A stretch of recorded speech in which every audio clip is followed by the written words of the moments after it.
Liverpool's business and the inquiries that they're making in the transfer market are showing us a few clues on how the attack line is going to shape up and the expectation that's going to be on the likes of Mo Salah and maybe the likes of Cody Gakpo. And in this video, we're going to speak about Hugo Ekitike and analyze the type of player that he is for Frankfurt, but most importantly, analyze the type of player that he can become for Liverpool Football Club. Now, before we go anywhere in this video, I'd like to give a huge shout out to Keva from Liverpool, who was our 100th subscriber in our marathon to reach 100 subscribers. And a big shout out to everyone who's subscribed to the channel. That means to me, you're saying every time I have an opinion about our team, our players, or our new potential players, or reaction to any news, you guys are interested to hear me out. And that's all I ask, that you hear me out and leave your opinions in the comment section. So thank you very much to Keva and everyone who, like Keva,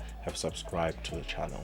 Now, to analyze Hugo Ekitike, we're going to look at three things. Firstly, we're going to look at the statistics, and secondly, we're going to look at his play style in comparison to other players like Alexander Isak, and thirdly, and most importantly according to me, we're going to look at how Liverpool might shape up with him in the team and what this tells us for the role that the likes of Mohamed Salah and Cody Gakpo might have going forward. Firstly, if we look at the statistics, it's easy to see that the development path that Ekitike is on is a bit behind the path that other strikers, for example, the likes of Isak, who is usually compared to, are on. Isak has better numbers in terms of goals, has better numbers in terms of assists. In fact, under all the statistics, Isak is overall the better player, and it makes sense that Liverpool were also interested in Alexander Isak. But this does not mean that Hugo Ekitike is overall a bad player. It generally just means that he's a younger player who's still developing and still can reach the potential that Alexander Isak has already fulfilled. Secondly, when we look at the style of play that is displayed by Hugo Ekitike, we see that he's very good at hold-up play, often receiving the ball either from the defenders directly or receiving it directly from the goalkeeper as a long ball, chesting it or heading it, laying it off to the other players who can often run in behind and create space. We also see him in the box being very good at those layoffs that allow other people to take shots or create space in and around him, because he will hold up one or two defenders left wing position and create space by taking on players 1v1 in there, providing crosses or cutting in to shoot.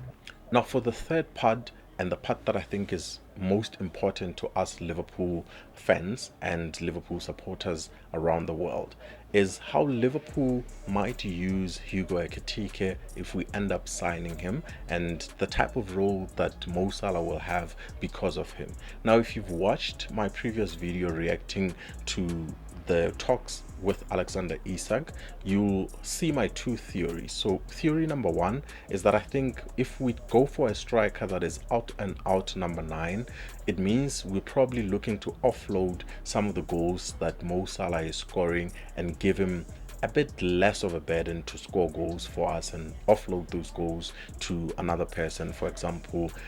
the likes of an Alexander Isak, who is a very top-notch goal scorer as well. But I also said in that video that my second theory is if we go for Hugo Ekitike, a player who doesn't score as much goals as Alexander Isak, but is very good in terms of link-up play and dropping in to allow others to go inside and create space that way, it means we're looking to unlock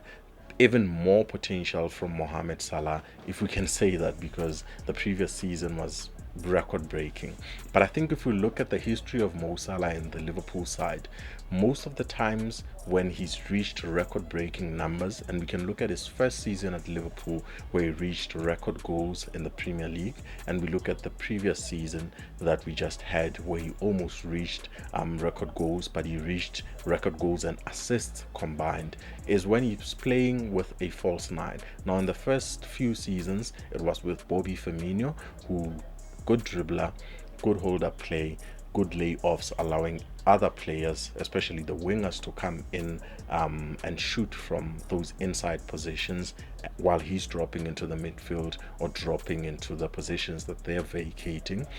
We also saw last season when he played with Luis Diaz as a false nine for the majority of the season that Mo Salah enjoys that freedom to cut inside or occupy those inside spaces when a false nine is vacating them and get his goals in that fashion. So the signing of Hugo Ekitike for me supports that theory that we're looking for somebody who, especially in the first season, the pressure for him to score will not be as high as it is on Mo Salah. But what's going to be important is the overall interplay that he's going to have with Mo Salah and with Cody Gakpo. Because if you look at the style of play that Ekitike is displaying, he likes to drift into that left wing position. And if you look at Cody Gakpo, he likes to cut in from that left wing position, cut inside, and now shoot or create crosses or passes from that position. So it's going to be interesting, the kind of interplay that we get from that inside position.